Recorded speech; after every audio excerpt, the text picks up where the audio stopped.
You're a mum, you're a mum, you're a busy mum. Come listen to the Busy Mum podcast. Life hacks and inspiration for the busy modern mum.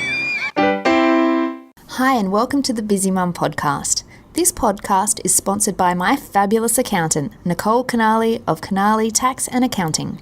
If you want to hear more about Nicole, she was one of my first guests. I interviewed her on this podcast, episode 14. Check her out. Nicole is a great accountant and together with her team offers services such as data entry, bank recs, BAS for businesses, company tax returns and personal tax returns. She also has a great network of professionals around her and can help with all things financial. Give her a call on 1300 001 971 or email her at info@canalitaxaccounting.com.au. Now let's dive into that interview. So Angela, welcome to the Busy Mum podcast. How are you this morning? I'm good. How are you today? Yeah, not too bad, not too bad. I always feel a little bit tired, but I suppose that goes with the ticket of being a mum and a business lady. Yes, I just 100%. asked you a question like offline, which I'm going to ask you again on this recording, is that you've got quite a big network of women now and well, probably some men. How do you remember everyone that you see or meet online? Yeah, so again, one of the things that I always talk about, I guess, and it's regardless of your business or not, I think you could still do the same thing, is tell an interesting fact about you. And because of that, I start to remember things a lot, the way my brain works a lot better. So, for instance, when I do a presentation, I will use 3 GIFs. One is it's this gift with all these things about Canada, and I'm like, as you can see, Canada's amazing. We've got hockey, we've got beavers, we've got toonies, we've got Pamela Anderson, and I kind of go into that. And then I said, the next thing you need to know about me, and there's a GIF with the Nutella jar, because I love all things about Nutella. And lastly, you need to know my favorite color is pink with a dash of glitter. And so like Barbie. Yeah, basically, yes.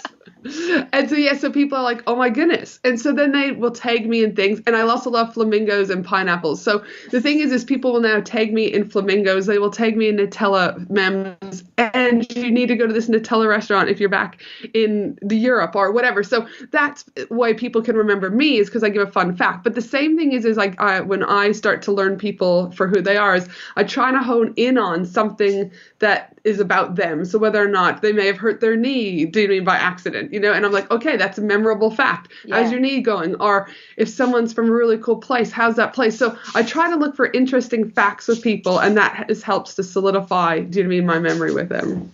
Did you know one thing about flamingos is that when you turn 40 or 30, like one of the 0 birthdays, that you can get flamingos put in your front yard? Have you heard of that? Yeah, of course. Yeah, so it's really big in America. So I'm from Canada, but it's huge in America. And you literally just there'll be 40 flamingos all throughout your lawn. That's what I want for my 40th. I said to Ben, we need to get a house with a front yard to start with, so I can have the flamingos in, because I've always wanted that. In WA, in Australia, in Western Australia, that's quite big as well. Like, I've seen that around. It's a quirky little thing. Yeah, it's cool. A new business idea, flamingosinyourlawns.com.au. So yes. That's funny. So how do you define yourself? And also flamingos. You go. Oh, sorry. Flamingos, side note, is that they're actually born gray. And it's they're all gray. And the only reason why they turn pink is because the food that they eat, which is like shrimp or prawns. And that it's because they consume so much, is that their colors change to different, to pink. Actually, so yeah. And I was talking to my girls about flamingos, and we're not too sure if they fly or not. Do they fly? Oh, I don't think they fly, but that is a good, another thing we're going to have to, look up. Yeah, because I know emus don't fly. I think cassowaries don't fly. Penguins don't fly, and chickens attempt to fly, but they don't do it very well. Yes. And peacocks, they can fly. I think peacocks can fly up to a roof, but I don't know if they would fly a distance. Random fact. Random facts this session. Exactly. So how do you define yourself, and what do you do in business, Angela? Give us a little bit of a snapshot of you. Yeah, I guess, when I think about how do I define myself, I really think about, I define myself as needing to try new things, take action and make it happen, really. So my brain goes a million miles an hour on any given day or any given moment. The apple doesn't fall from the tree, and that, ADHD is clearly in my bones. And so I think, again, because of that, it's like I always am needing to try new things. I've had to put measures in place that I finish the things that I first start before jumping on to another thing. But yeah, I'm always looking for something new. And because of that, I'm also an action taker. So I believe I've gotten where I am in business because, again, I'll follow through and take the action. And I just need to make things happen. Regardless if I fail or succeed, I just need to know that I gave it a go. So that's really about, how I look at defining myself. And in relation to what I do, 8 years ago, I started an online baby business called Finley and Me, where we focus on creating childhood memories through play, love, and travel. And it's an e-commerce platform, about 1,400 different baby products we had. And I also then, from there, became one of Australia's leading parenting bloggers. So I've been working with companies like Netflix, P&O Cruises, Club Med, international and local brands, which has been super fun.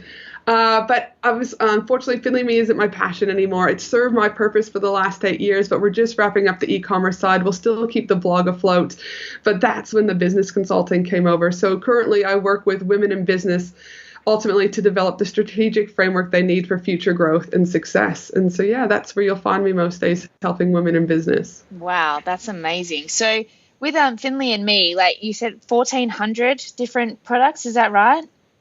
Yes, at our most we had just over. Yeah, how do you manage the stock levels? Like, how did you manage the stock levels? Coming from a product business myself, we don't have that many SKUs, but that would send me into a coma, I reckon, of like in the corner going, oh my God. How many there was definitely a lot of SKUs. Obviously, again, we then learned what sold and what didn't sell. But again, it just came down to, every week, every Monday, whoever was in charge of just looking at, pulling the report for what was in stock, what was out of stock, and what needed to be ordered. So it was just an ongoing process. Every Monday, the report got printed, and then we would make, we would do orders or reorder based on what those levels were.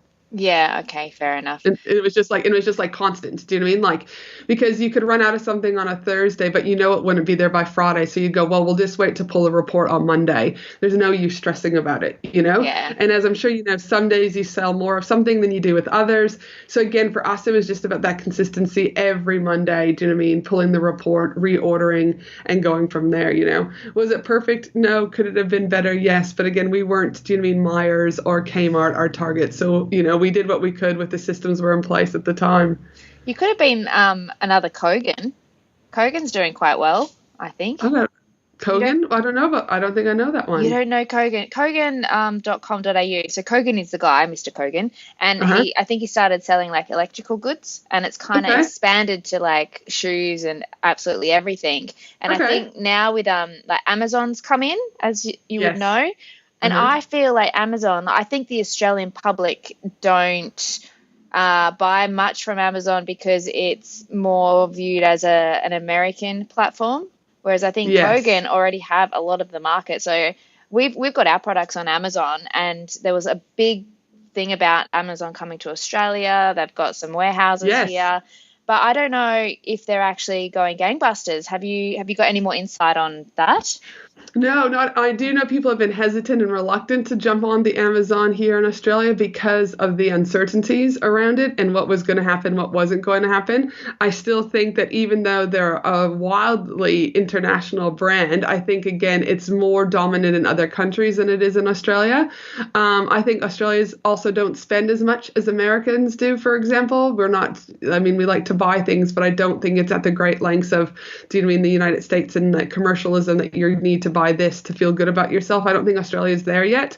So in regards to like hard data, I haven't seen any data come out, but I would say just from the general consensus, it hasn't taken off the way I predominantly would think that Amazon would have wanted it to. Yeah, because I know Amazon Prime, like one thing that Amazon does well and their postal system does well is they get their stuff to you quick, like the next day. Even in hours they can get you stuff. Whereas in Australia, people are like, you want your package? You're going to have to wait. You want to pay for your package? What? You want free shipping? Huh? Yeah. Like we're a little bit slower to the party with that, I think. And I think that's why Amazon isn't doing so well here. And again, it's I would fault the Australian postal system. Do you know what I mean? Like, not just them, because you can say it's just them, but I say collectively our postage system, collectively is not as good as how it is. Obviously in America, obviously there's more people. They've got different backings from government, et cetera, et cetera. But the reality of it is our postal system is pretty much slow. Even if you pay for express, you don't normally get it the next day. Things go missing. Like, I know it just, that happens around the world, but living in Australia, and I've lived in Canada and the United States for, 2/3 of my life, I would say we're definitely behind in things over here in Australia. So what made you move to Australia from Canada? What's so bad about Canada? So, listen, Canada's great. It's totally awesome. But listen, I lived in Canada until I was 14. Then my parents thought it was a great idea, because my mom was a travel nurse, to take us down to Albuquerque, New Mexico. So that's the state between Texas and Arizona. We were supposed to only be there for a year. I then ended up doing my high school and undergrad there. I then came to Australia to complete my master's of social work, went back to North Carolina where I did my clinical prac. But when I was in Australia, I took an Australian back with me to the United States. We got married. Yeah, I like that. I took an Australian back to there. Yeah, he came freely. But then the problem is because I was in America on a green card, and my husband was obviously not a resident, because of the backlog of people coming in from different borders, they told us pretty much that it would be 7 years for my husband to be able to come and live permanently. So we pretty much, because I was from Canada, if I was from the US, he would have been, expedited fairly quickly. But they were taking the US applications as priority, and then they were taking those on green card. So the backlog was enormous. So we decided to pack up. We moved back down to Tassie, and then we ended up back up in Brisbane because I like the sunshine. So yeah. Yeah, we used to own a property in Tasmania. I love Tasmania. It's beautiful. So lovely. If we could take Tassie and put it in Queensland weather, I would be happy. I know. Which part of Brisbane are you in? Like, you in the inner? We're on the western suburbs, so the Gap is where we're at on our way going towards Ipswich. So so I like it. It's a little bit greener. We're still close to the city, but I like that little bit of. It's a bit quieter than moving closer to the city. Do you have bush turkeys there? Are you in that zone? We've got the bush turkeys. So we also have brown snakes that have ended up on my doorstep. Oh, God. So like, even though we're city, because we're like the furthest out you can go from a suburb, there's a lot more greenery and stuff. I believe we get a lot more of those nice native animals to Australia that I don't really cope well with. not the koala bears. No, I can handle those, but not like the black snakes, red belly blacks, and those that have been over my feet. Yeah, not normally my cup of tea. Oh God, I hate snakes. Let's move on from snakes. Just describe for us a day in the life of you, Angela. What does your typical day look like? Yeah. So I think it's important that when I first started Finley and Me, I was working full time, 5 days a week for the government. And then what happened, so I worked 5 days a week, came home, was the kids for 3 hours, and then I would work on the business for about 5 hours every night. But unfortunately, due to some stuff that happened at my other job where I had to lawyer up with some unethical stuff that was happening there, I then got hit with depression. So I think it's important to know that kind of background, because over the last couple of years, with suffering from the depression and anxiety, I try and take mornings a lot slower than what I used to. So my mornings now are really quite slow. Like, I get up, I get the breakfast with the kids, like get their lunches and all that, but it's not like go, go, go. So I had to retrain myself about the importance of really just slowing down. I go easy, and then I start into some work, but other days, most days I don't start till 10. And again, that's been probably the hardest transition for me, because I can just go all the time. But 10 a.m. normally. And then from there, I'll either write a blog post, do work with my one-to-one consulting clients, do lives in my Facebook group, the Australian Business Collaborative, or, I just kind of putz around. There's always something to do. As I said earlier, with my brain going a million miles an hour, I can always find something to do. And so typically, that's kind of what my day in the life of me looks like. Then obviously the kids come home. I've got a son, Finley John, who's 9, and a little girl, Chloe Glenella, who's 5. And then they come back from school, and then obviously you switch hats. You then take to no longer in business mode. You're now in the mode of mom. And when I was going through the depression and anxiety, which still does hit me, there are days where I will just sit on the couch, or I'll have to nap. So again, I really am a lot more in tune with my body. The depression has decreased significantly, but in the last year too, I've lost my brother, my grandmother, and my best friends had a stroke. So just when things were kind of coming good, things also, do you know what I mean, had a bit of a slump this past year. So I've just tried to be a little bit more gentle on myself and also be able to spread that message to so many of the people that I work with, that again, just because you're moving fast doesn't mean you're getting to your end goal any quicker. In fact, you're probably being more unproductive than you are productive. So yeah. And we all die in the end. Yeah, exactly when you look right. at it, it's like it's We're all not a going race. down. We're a race to the end. Like you've got to. I read somewhere, or someone told me a quote about, it's not the end journey that you should be like charging towards. It's the actual experience. It's like playing a song. You don't wait for the end of the song, do you? No, you enjoy the song. You enjoy that experience, and that's how life should be. You should enjoy it, not to the next thing, and then the next thing, and then the next thing. So I thought that was quite good. But what's some good advice you've received, Angela?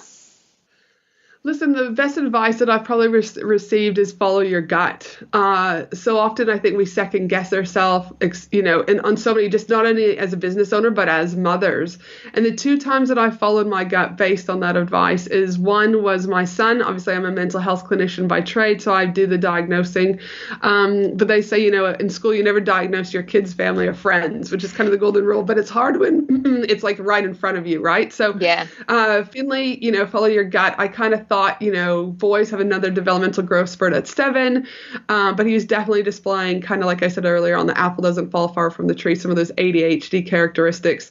So I just started writing everything down so that I could present something, and I went in, presented it to my GP, who then said, listen, let's refer to a developmental ped, and then we did the neuropsych testing and all that, and he has full-blown ADHD, based on, and our speech therapist. So based on all those tests, not just that, but my gut was like, no, you can't let this sit any longer. And the other thing is just recently, just on Friday this past week, I had to take Chloe to a specialist appointment because we kind of had this ongoing joke. Like, we would talk, but she wouldn't hear us. And like, we thought, oh, what are you, deaf? Like, I thought she was being misbehaving, right? Yeah, okay. But the reality of it is, again, I followed my gut. I started to track everything again. She then started snoring at night, and I'd have to flip her on her side. And long story short, she's only 5.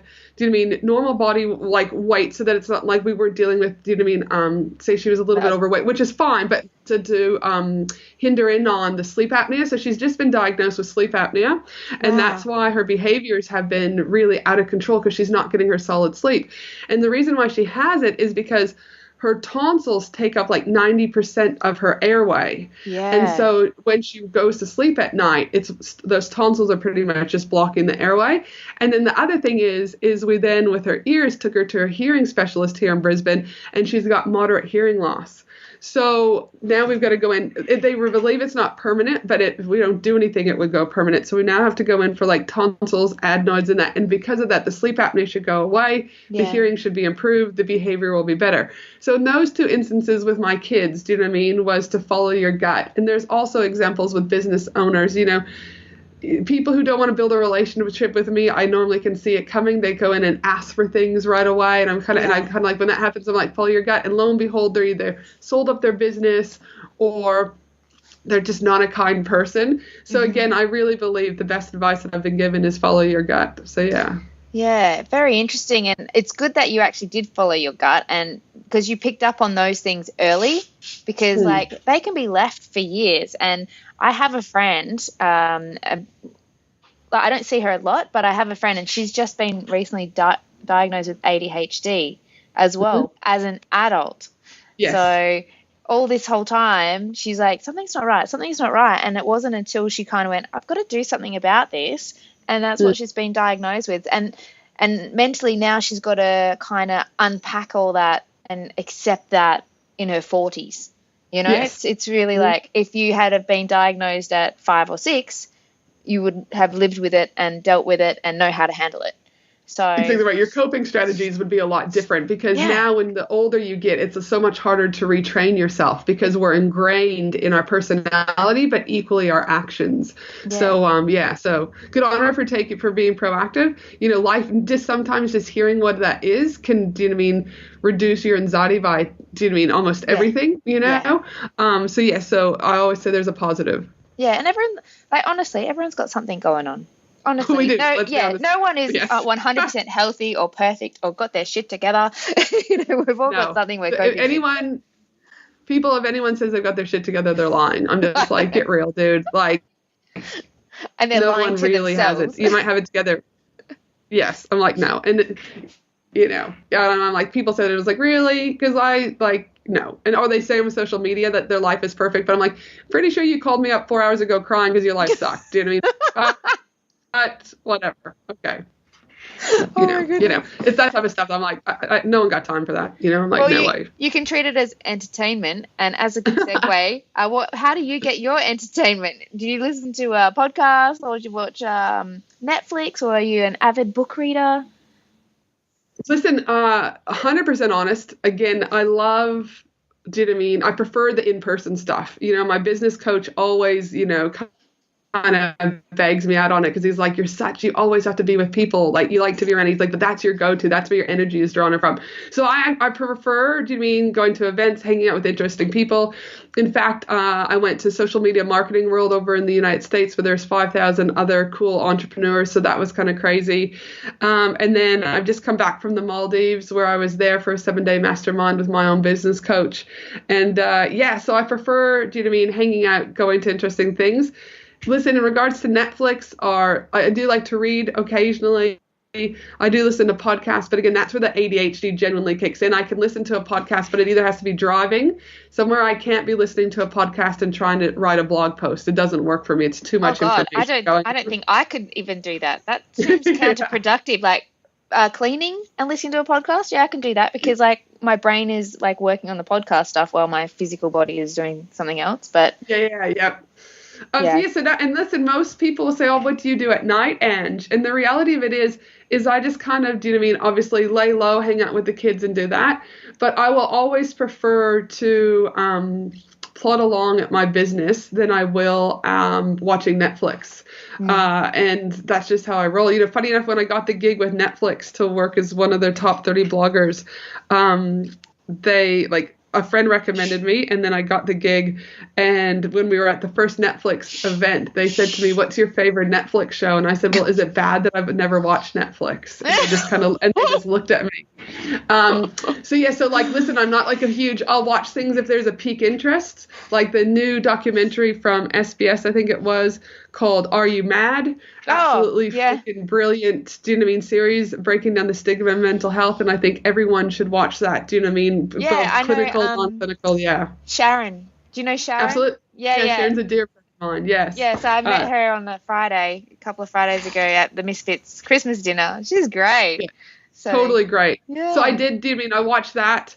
But yeah, to be honest, like I said, I just kind of plod along, there's nothing really, but yeah, in-person events are kind of my go-to. I think it's important. Yeah, that's what keeps me entertained. Very well. Well, otherwise you're stuck at home, right?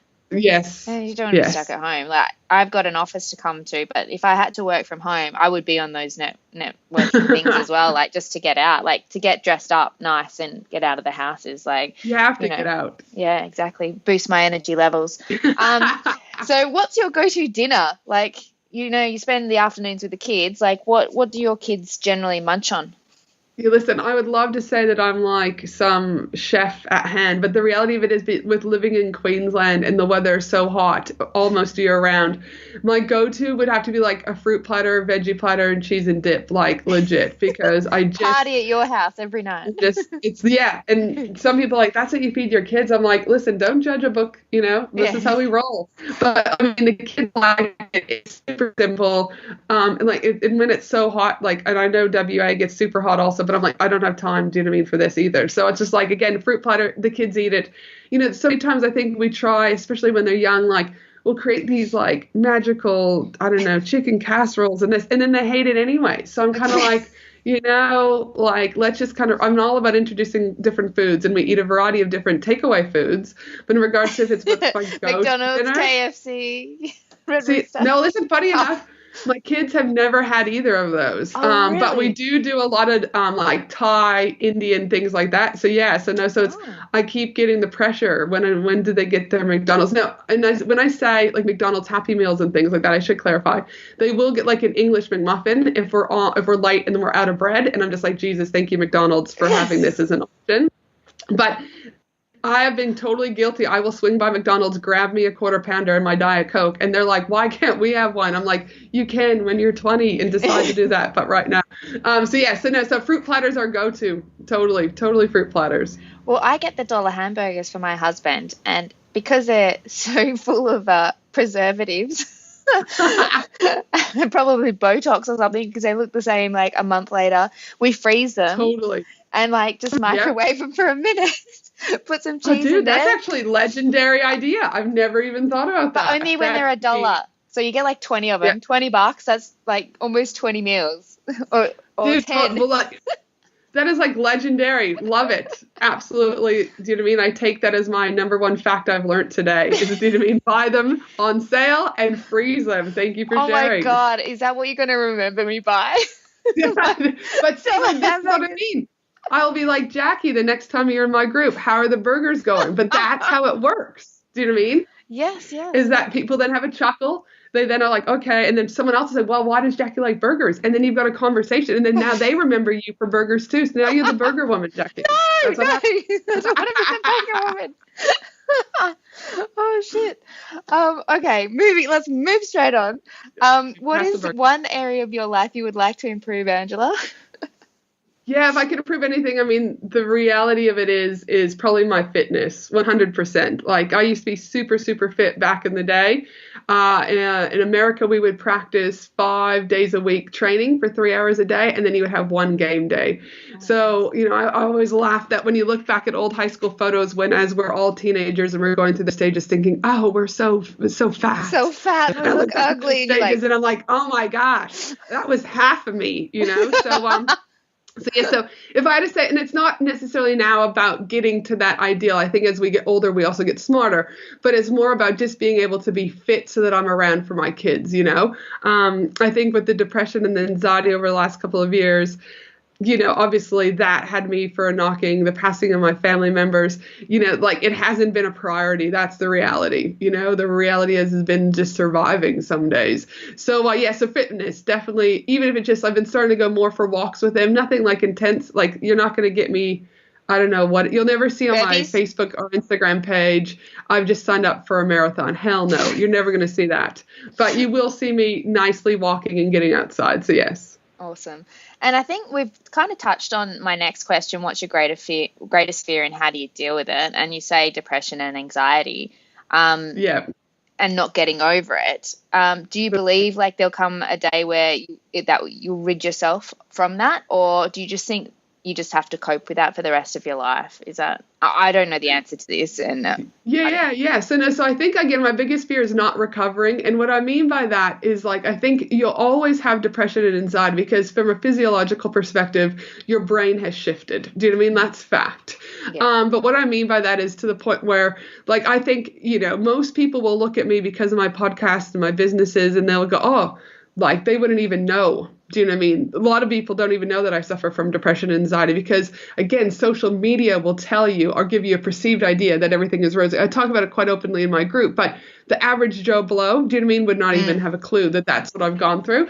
And I guess my worry is that, again, every time you have another big episode of depression, your brain changes again. Do you know what I mean? Yeah. So, and it never will fully bounce back. So I guess for me, my worry is like when those lows hit, what does that mean? And that's kind of, my biggest worry. Will I fully recover? I think you'll always be in remission, but I don't think you will ever from a scientific physical point, your body will never be the same as it was before you were hit with it. Yeah.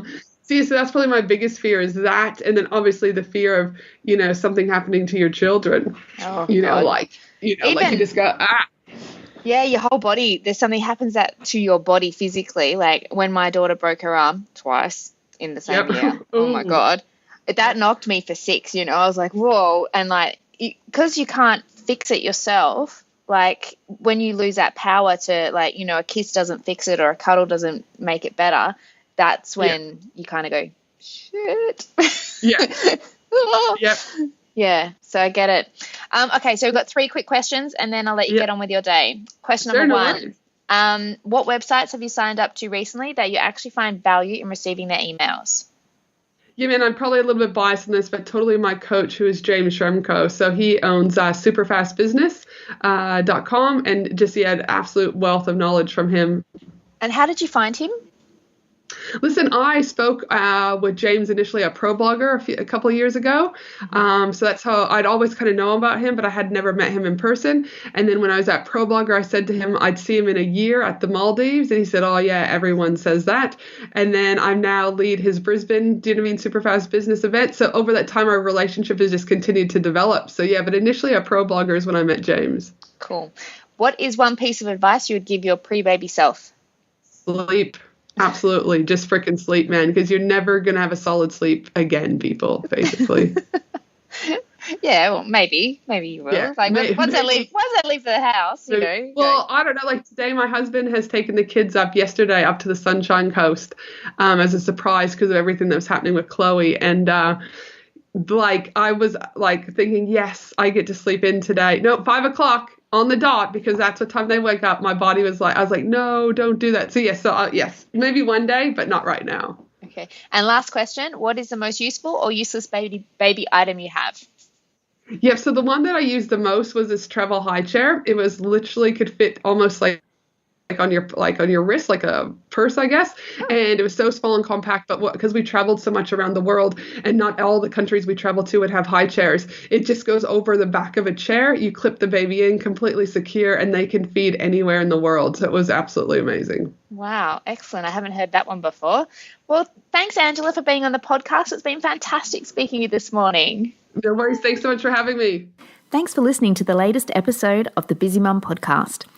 Don't forget to let your friends know and also subscribe to the iTunes channel and also my socials if you want to see what I'm getting up to. A brand new episode is out every Monday morning, just like clockwork.